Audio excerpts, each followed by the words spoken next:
Amazônia TV. Oferecimento Massas Fortalezas Express. Muito mais sabor em menos tempo. Olá, muito bom dia para você que está ligado aqui na programação da TV Amazonas. O Amazônia TV está começando agora e traz para você as principais notícias desta quarta-feira no interior e também aqui da capital.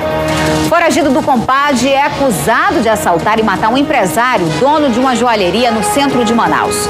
Avião bimotor cai no Amapá com 10 pessoas a bordo, não houve sobreviventes. Em Manaus, homem morre carbonizado em acidente na BR-174. Começa o julgamento da filha acusada de assassinar a mãe com mais de 100 facadas. Veja também protesto e confusão na Policlínica Codajás por conta do atendimento. As mudanças climáticas deixam a população mais vulnerável aos resfriados e às gripes. E você vai aprender aqui a tomar alguns cuidados e assim prevenir essas doenças. O governo federal anuncia redução de imposto na cesta básica, mas de quanto será o desconto no bolso do amazonense? É o que você vai saber nesta edição, que vai mostrar também um projeto que está revitalizando parques e praças aqui da cidade. Tudo isso e muito mais você acompanha agora, aqui no Amazônia TV.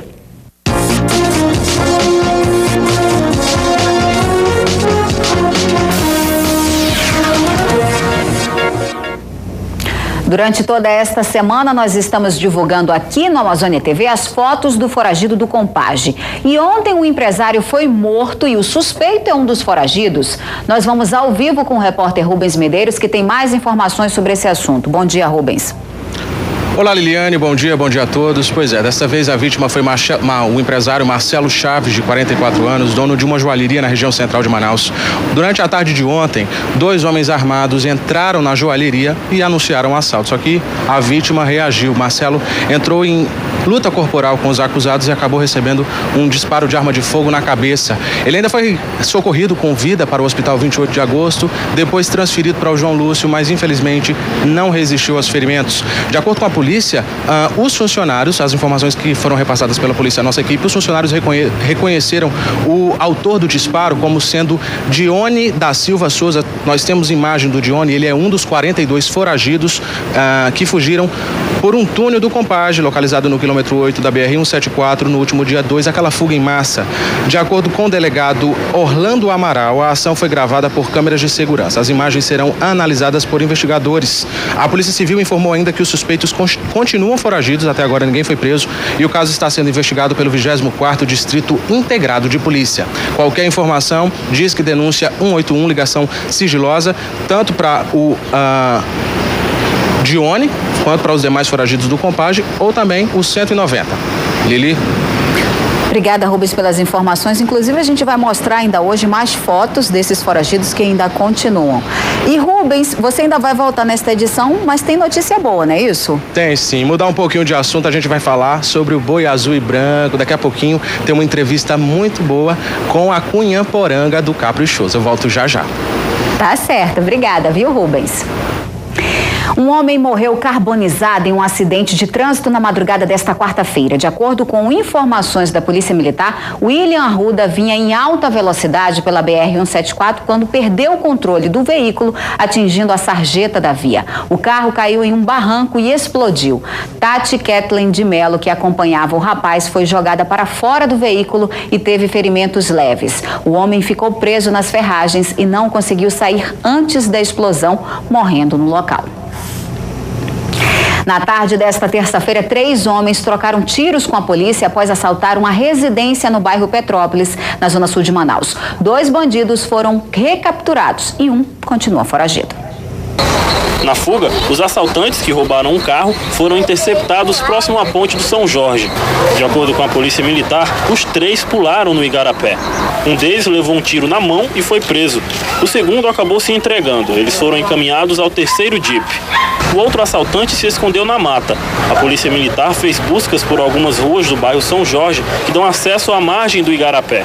Até o começo da noite, o homem ainda não tinha sido encontrado. Um avião bimotor caiu a 20 quilômetros do aeroporto de Monte Dourado, distrito do município de Almeirim, no noroeste do Pará, na divisa com o estado do Amapá. A aeronave vinha de Belém com 10 pessoas a bordo. O piloto e mais 9 trabalhadores da SESB, a companhia de engenharia responsável pela construção da hidrelétrica de Santo Antônio, no município de Laranjal do Jari, sul do Amapá. Não houve sobreviventes. O avião havia sido fretado pela SESB de uma companhia de táxi aéreo de Belém, a Fretaxi, de onde saiu ontem à noite. Os destroços do avião foram localizados agora pela manhã numa região de mata de uma vila da região. As razões da queda da aeronave ainda vão ser investigadas. Você vai ver agora as fotos de alguns dos foragidos do Compage. Qualquer informação deve ser denunciada à polícia através desses números de telefone que estão aparecendo aí em seu vídeo. A ligação pode ser feita a cobrar e não precisa se identificar. O apelo é para que evitem passar trotes, o que pode dificultar ainda mais o trabalho de recaptura de presos. Ainda nesta edição você vai acompanhar o protesto na Policlínica da Caldajás hoje pela manhã por conta do atendimento. 16 de dezembro de 2011, que eu agendei, até hoje ainda não consegui. E tem mais. O governo federal anunciou um reajuste, um desconto sobre 8 produtos da cesta básica. A gente vai saber que produtos são esses, que descontos são esses. Será que realmente vai ser vantagem para o nosso bolso? Você não pode perder o Amazônia TV. Volta em 2 minutinhos, a gente te espera. É já já.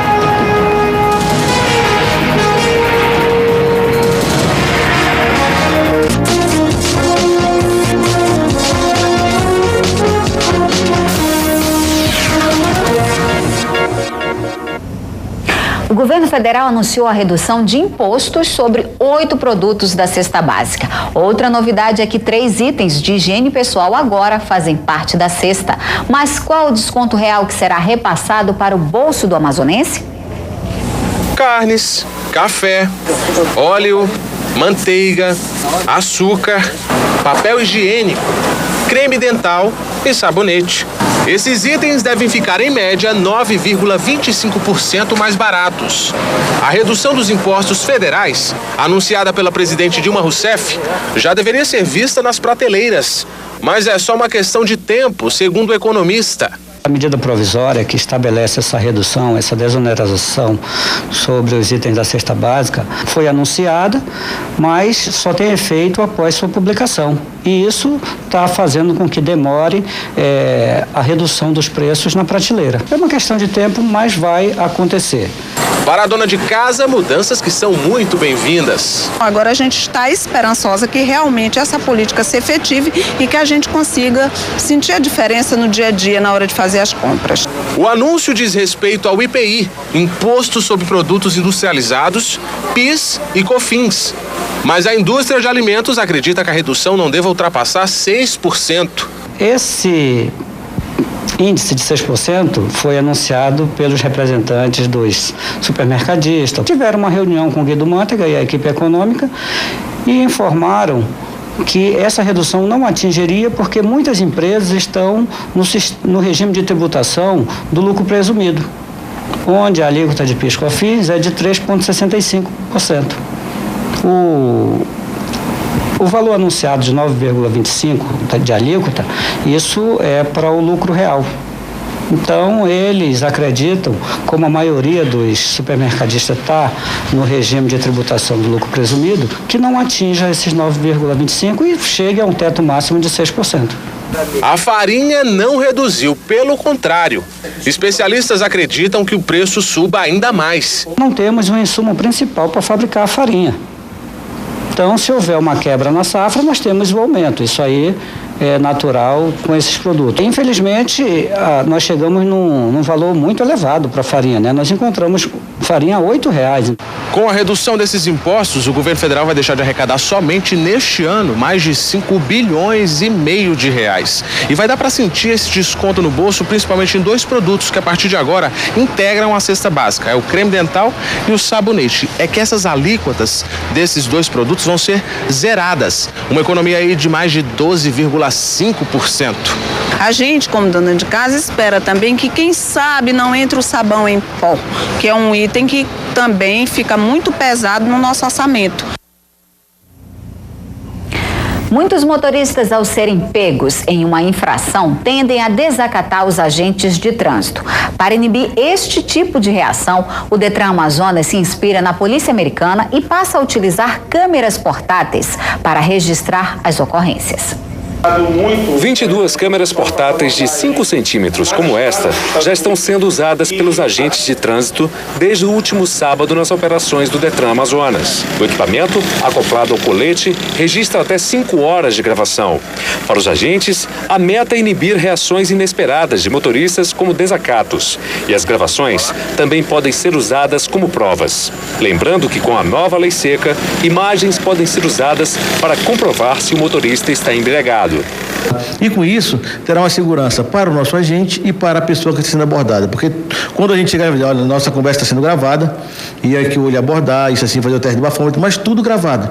Isso fica armazenado aqui com a gente. Então, qualquer dúvida que a pessoa tenha quanto ao procedimento, se não foi o procedimento correto, que ela venha ao Detran, que vai estar lá disponibilizado toda a nossa gravação. Segundo o diretor do órgão, a medida é inédita no país e pretende estender o uso de câmeras aos instrutores de trânsito que trabalham na realização de exames práticos para a emissão da Carteira Nacional de Habilitação.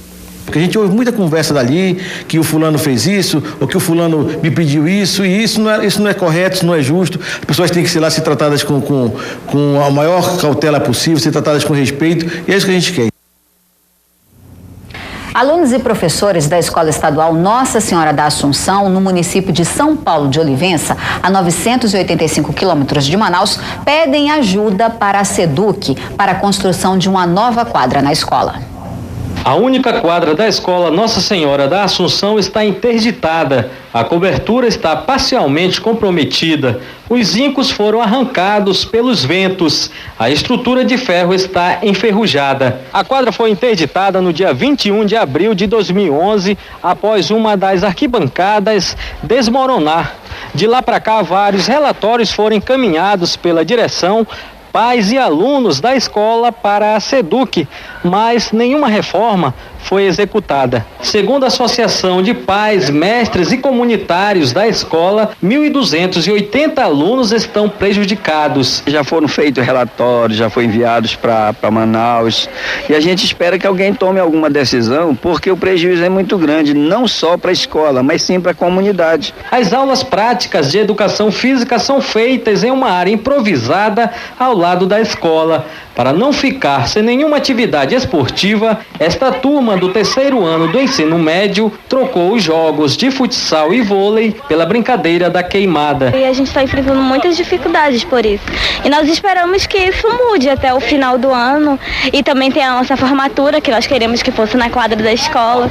O professor Elivan teve que rever toda a programação das aulas de educação física para que os alunos não fossem prejudicados durante o ano letivo. A única coisa que dá pra gente fazer aqui na escola, durante as aulas práticas, são as atividades lúdicas. Os pais esperam que a Secretaria de Estado da Educação resolva o problema o mais rápido possível. A providência para ser consertada, né, a quadra, porque os alunos estão precisando dessa quadra para fazer exercícios. A Secretaria Municipal de Educação informou que uma licitação entre a SEDUC e a Prefeitura de São Paulo de Olivença está em negociação para a construção de uma nova quadra.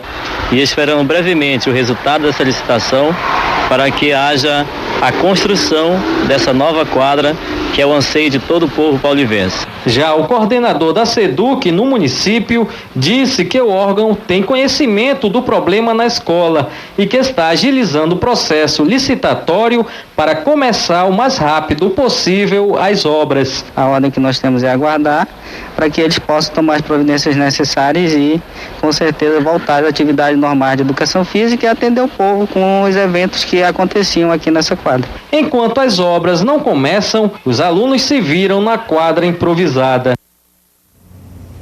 A assessoria de comunicação da SEDUC informou que até o mês de abril, um técnico do Departamento de Engenharia e Infraestrutura vai realizar uma vistoria na quadra para programar o reinício das obras lá no município.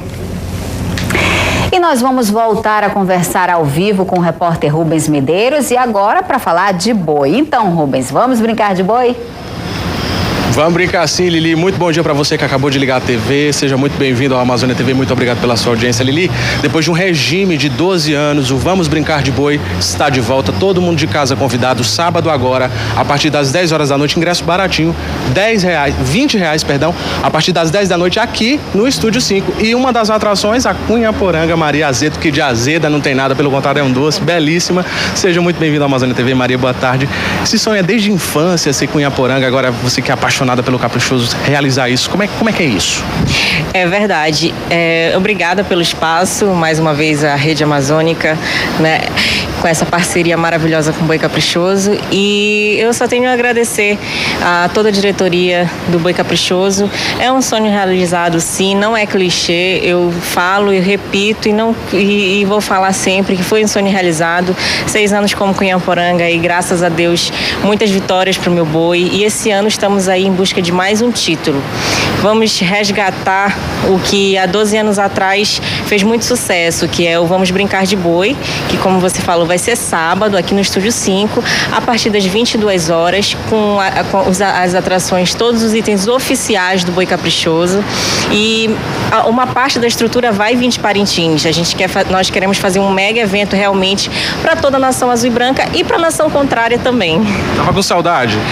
A semana passada foi a Semana Azulada e essa semana vai ser a Semana Azulada aqui em Manaus também. Tá dado o recado então, Maria. Obrigado pela participação aqui na Amazônia. Lili? Obrigada. Todo mundo convidado de casa, inclusive você. Sábado, 10 da noite aqui no Estúdio 5. Estaremos aí. Obrigada, Rubens. Depois do intervalo, tem saúde aqui no Amazônia TV. Você sabe a diferença entre resfriado, gripe e virose? Um especialista vai ajudar você a identificar e a prevenir essas doenças. E ainda as informações sobre o julgamento da filha que assassinou a mãe com 109 golpes de faca. Hora de acertar os relógios, agora aqui na capital, 11 horas e 20 minutos. Eu te espero depois do intervalo. Salve!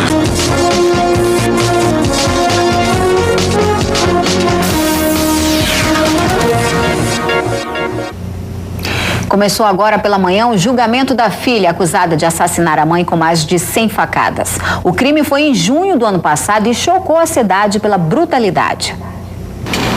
Gisele Lima da Silva responde por homicídio triplamente qualificado. Ela é acusada de matar a própria mãe com 109 facadas na madrugada de 23 de junho do ano passado. Durante a investigação, ela chegou a afirmar ter sido mantida em cárcere privado junto com o filho por um homem encapuzado que teria cometido o crime. Mas o advogado de defesa orientou a acusada a admitir a culpa. Ele acredita que a confissão possa reduzir em até 2 anos a pena. Sem dúvida, a circunstância atenuante reduz. É uma faculdade do juiz fazer a dosimetria se reduz mais ou menos. A previsão é que o julgamento termine no início da tarde. Apenas 2 testemunhas de acusação devem ser ouvidas. E ainda nesta edição, novas informações do julgamento ao vivo lá do Fórum Enoque Reis. Falta de especialista, desorganização e falta de medicamentos foram alguns dos motivos de um protesto hoje, nesta manhã, por mães na Policlínica da Codajás. Elas dizem que há anos buscam atendimentos para neurocirurgiões para os filhos, mas não conseguem. Edalvo veio de Tabatinga com os exames do filho. Há 3 meses ele tenta uma consulta com um neuropediatra, mas os atendentes disseram que nunca teve médico desta especialidade na Policlínica. E agora eu fui para pegar o retorno e eles me falaram que nunca tem esse médico aí. E eu perguntei para onde que eu vou com esse caminhamento, ele falou que não sabe para onde que eu vou. Estas mães estão cansadas do mau atendimento prestado pelos funcionários da Policlínica Codajás. Elas buscam um retorno para os filhos com um neuropediatra, mas não conseguem. Eles falaram para mim que nunca teve neuropediatra aqui. Isso não é verdade, porque o meu filho faz tratamento aqui há mais de 6 anos com neuropediatra aqui na Policlínica. Quando chega aí, o rapaz que dá ficha diz mesmo assim: vocês têm que procurar o rumo de vocês têm que procurar outros meios. Maria Auxiliadora reclama do descaso. Desde 2011, ela procura atendimento. 16 de dezembro de 2011, que eu agendei, até hoje ainda não consegui.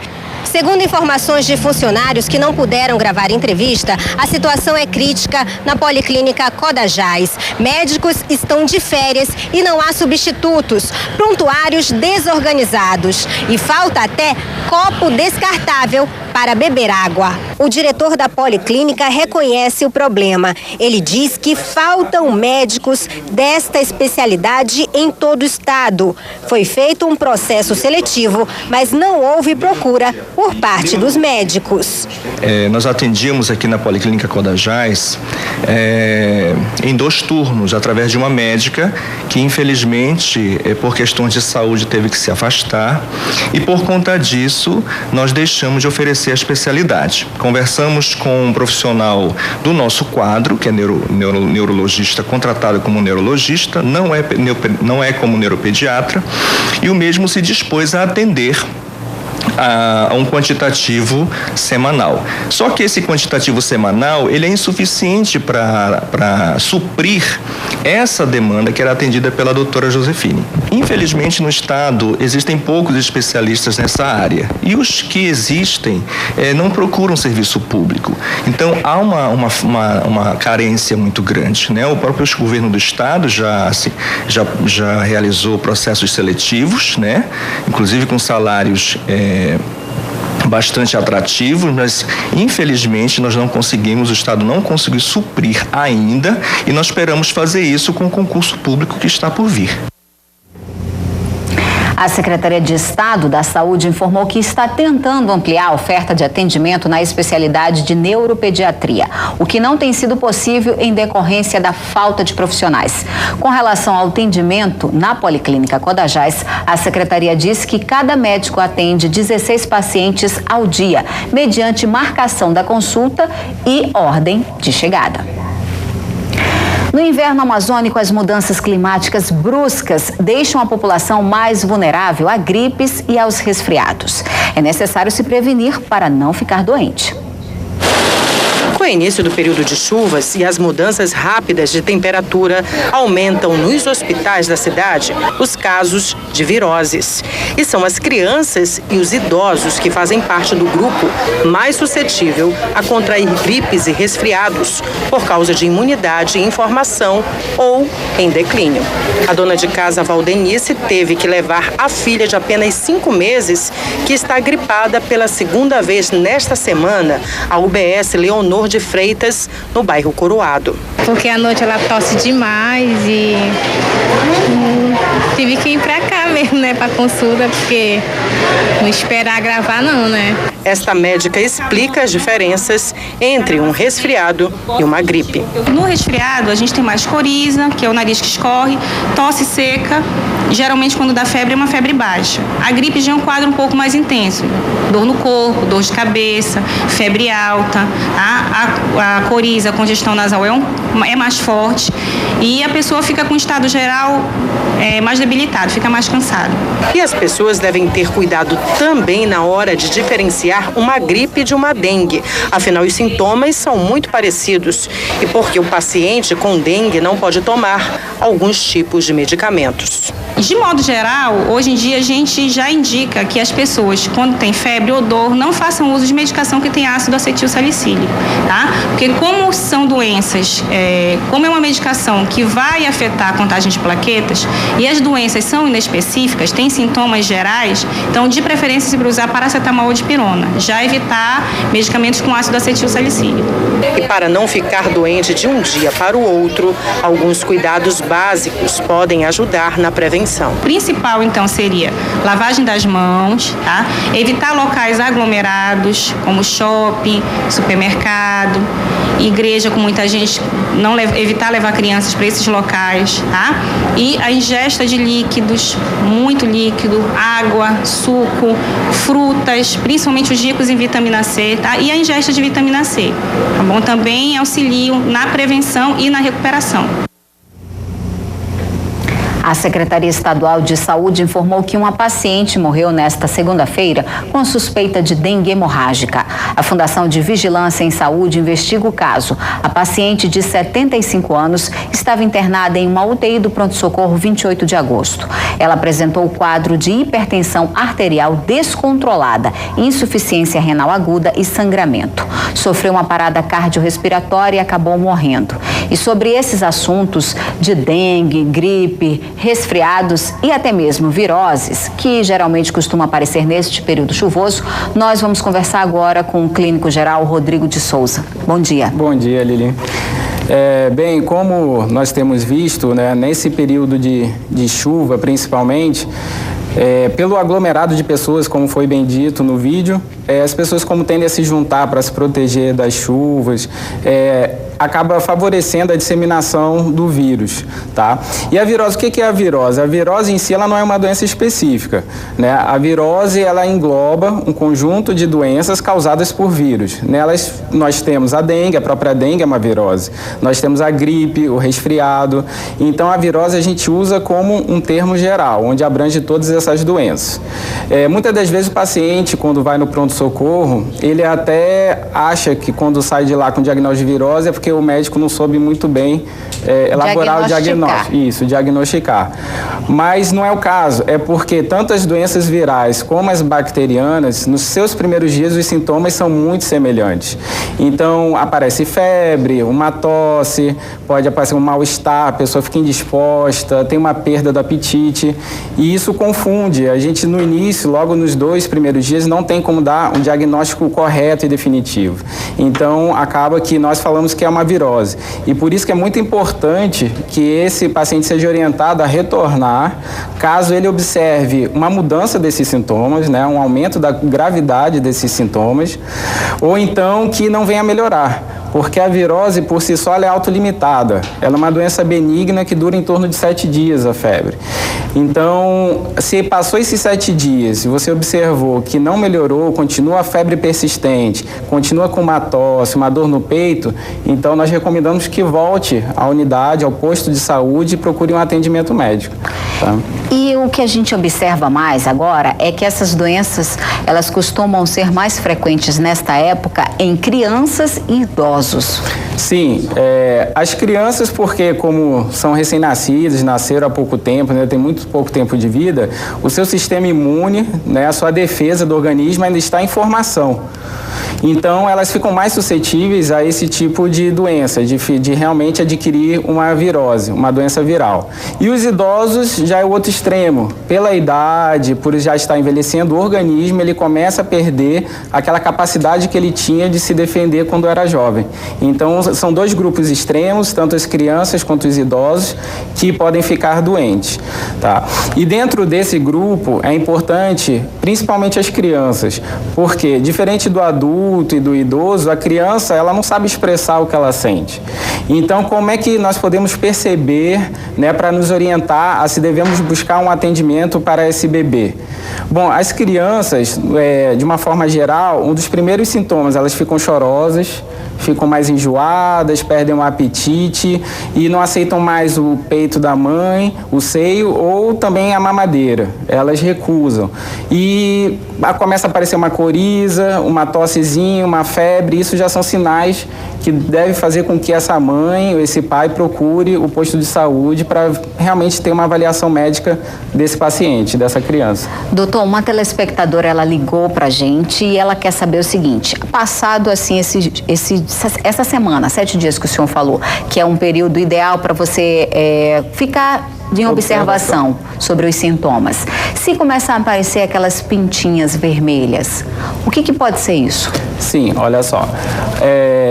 Nesse período agora, de uns meses para cá, a gente tem visto um aumento do número de casos de dengue. Então, isso é muito importante, porque a dengue, nós classificamos, né, para desconfiar e ter uma suspeita da dengue, seria a febre de até 7 dias, porque a dengue não ultrapassa esse tempo, associada a outros 2 sintomas, que podem ser dor de cabeça, dor nas articulações, popularmente o pessoal fala dor nas juntas, dor no corpo, nós podemos ter essas manchas vermelhas no corpo, ok? Então, isso já são sinais de que deve ser procurado, porque é um caso suspeito de dengue. E nós temos apresentado uma grande explosão de número de casos. Então é importante que, ao detectar que tem essa febre de até 7 dias acompanhada desses outros sintomas, pode ser dengue. Então é importante que procure um atendimento médico. Passados 7 dias, o ideal também é que veja se realmente continua o quadro de febre, a mãe volte após saúde, por isso pode ser uma infecção bacteriana, onde já vai merecer o uso de antibióticos, diferente das doenças virais. Então é muito importante a observação e acompanhamento desse paciente. Até porque, dependendo do tipo da doença, você não pode fazer uma automedicação, né, doutor? Não. E isso a gente vê muito, né? O problema da automedicação. Como foi bem colocado anteriormente no vídeo, nós recomendamos, por termos um aumento do número de casos de dengue, que nós possamos evitar o uso do ácido acetil salicílico, muito conhecido também o AS. Por quê? Porque esse medicamento, ele favorece o aparecimento de sangramento. Então, aqueles pacientes que podem vir a estar com dengue, o AS ele vai agravar esse quadro. Então, por isso que é muito indicado o uso ou da dipirona ou do paracetamol, devendo-se evitar o AS. Por isso que é importante. Tá com dúvida? Surgiu um sintoma diferente? Não estou me sentindo bem? Procure um médico. Com certeza. Procure a unidade de saúde mais perto da sua casa, tanto as unidades de saúde da família quanto as unidades básicas. Procure seu atendimento, pois merece uma atenção especial. Principalmente, repito, pelos casos de dengue que têm aparecido. E até porque somente numa consulta que nós vamos poder realmente diagnosticar se é uma infecção bacteriana que mereça um antibiótico ou se é uma infecção viral, que aí os tratamentos são diferentes. Tá certo, doutor Rodrigo de Souza, que é clínico geral, muito obrigado pelos seus esclarecimentos e um bom dia. Bom dia. E como a gente está falando dessas doenças que são provocadas pelas mudanças climáticas, o tempo não está nada agradável. O céu está parcialmente nublado aqui na capital, mas deve mudar. Confira mais detalhes no mapa.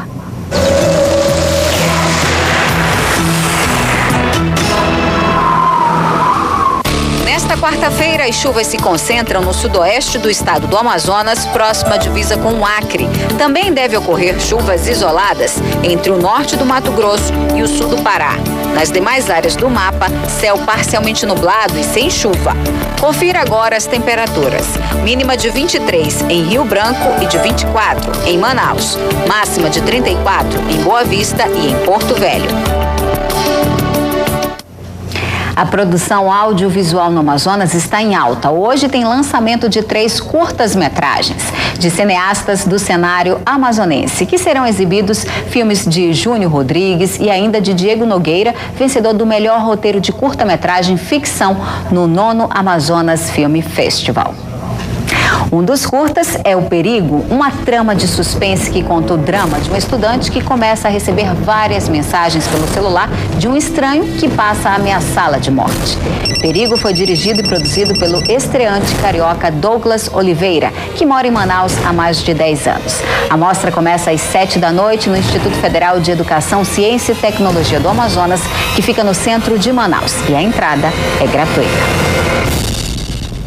Você já acessou o G1 Amazonas hoje? Então, fique bem informado, veja algumas notícias. Produção industrial do Amazonas apresenta leve alta em janeiro, crescimento de 1,9% do estado ficou abaixo da média nacional. Setor de 2 rodas e eletrônicos apresentaram os piores índices.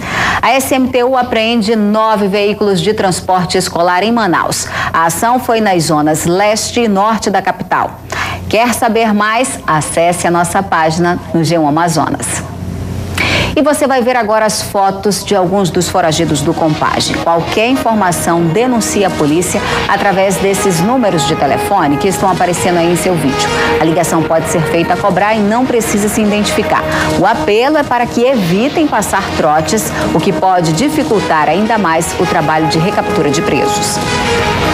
A seguir, novas informações sobre o julgamento da filha que assassinou a mãe com mais de 100 facadas. E aqui no estúdio, mais uma atração do Vamos Brincar de Boi. O intervalo é rapidinho, a gente volta já.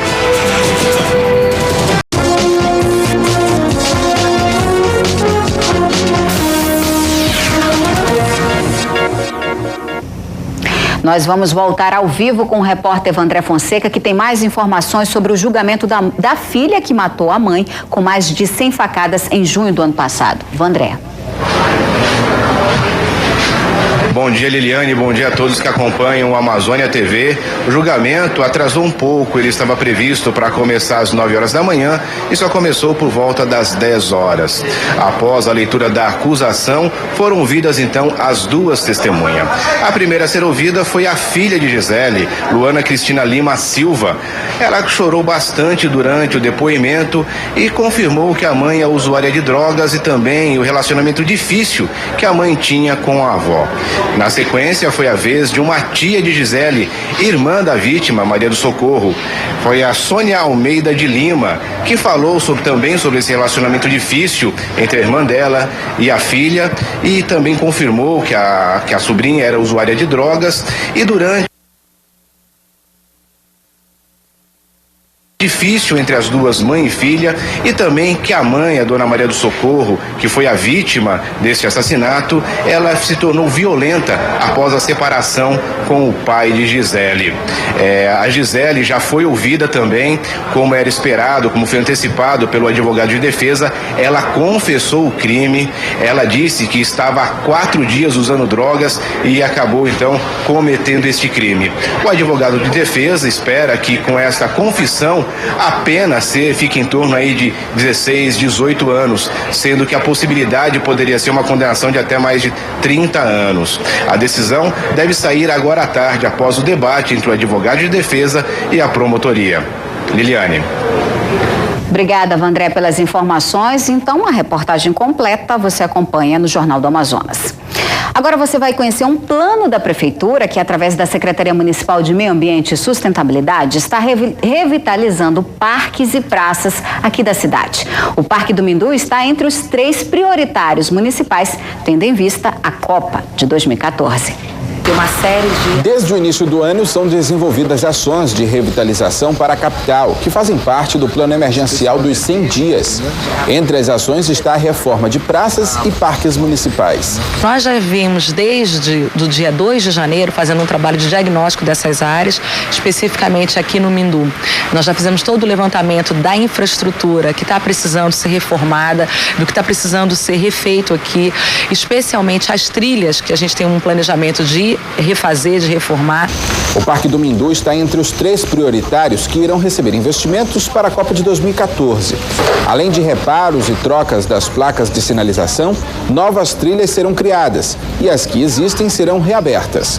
O trabalho de limpeza e revitalização é feito em conjunto com outras secretarias. A coisa mais inovadora que a gente vai fazer agora também nos nossos parques é uma parceria junto com a SENDERJ, que é a Secretaria Municipal de Esportes, que para a gente ter atividades lúdicas, esportivas nos nossos parques. Só este ano já foram desenvolvidas ações na Praça da Saudade, no Parque dos Bilhares e Refúgio Sauim Castanheira. Neste sábado será realizado Vamos Brincar de Boi no Estúdio 5, Centro de Convenções, e a Nação Azul e Branca já acerta os detalhes para esta festa que promete movimentar aqui a cidade.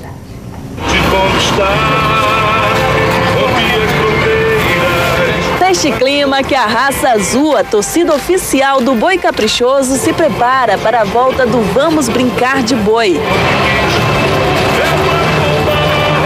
Eu aprendi a gostar de boi na época em que existia o Vamos Brincar de Boi, né? Participei muito tempo e era um evento assim magnífico, nos moldes do que é o Festival Folclórico de Parintins. E os ensaios começaram desde janeiro, mas o empenho em acertar os passos e fazer os ajustes nunca é demais por aqui. Jovens, adultos e até crianças unidos por uma paixão. Bom, eu comecei a ser porta-estandarte da Raça Azul ano passado. É toda uma preparação, a gente tem que ensaiar bastante, a gente tem que se dedicar de verdade. Dedicação que tem trazido bons frutos para o Boi Bumbá Caprichoso, que em 6 anos de criação da Raça Azul já conquistou 5 títulos no item Galera. Então esse ano vão ter inovações na arquibancada do Caprichoso que nunca foi feito no festival. O nome Raça Azul foi criado com uma finalidade: fortalecer um sentimento que é repassado por gerações. informações. Antigamente as torcidas no Boi Caprichoso, elas tinham siglas, né? Era a FAB, que era Força Azul e Branca, FBI, Força Bravura e Inspiração, até que surgiu a Raça Azul e foi decidido que era melhor um nome mais forte, né? Raça Azul, que é o que transmite o torcedor, né? O torcedor caprichoso tem raça, tem aquela vontade de vir, de brincar, ama o boi. Então, Raça Azul é por isso. E fica a cargo de quem está chegando manter essa tradição viva. Aí faz 3 anos que eu tô aqui, dançando, aprendendo passo, arrasando ali na frente. O Vamos Brincar de Boi será realizado neste sábado, a partir das 10 horas da noite, no Estúdio 5, Centro de Convenções.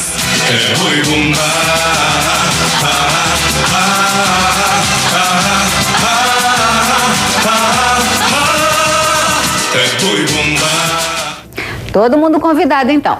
O Amazônia TV termina aqui, mas continua na internet. Muito obrigada pela sua companhia hoje. Não esqueça que, por conta da cobertura do conclave, o Amazônia TV vai ao ar mais cedo, às 11 horas da manhã. Fique agora com o Globo Esporte. Uma boa tarde para você e até amanhã. Tchau.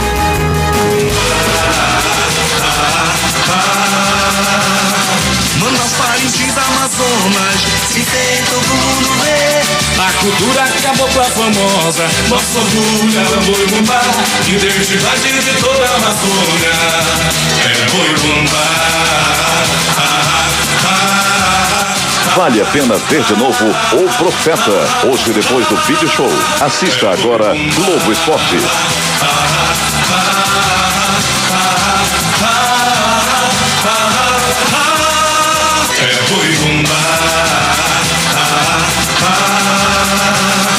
Manaus, Parintins, Amazonas, se tem todo mundo vê. A cultura cabocla famosa, nosso orgulho é o boi bumbá, identidade de toda a Amazônia, é boi bumbá.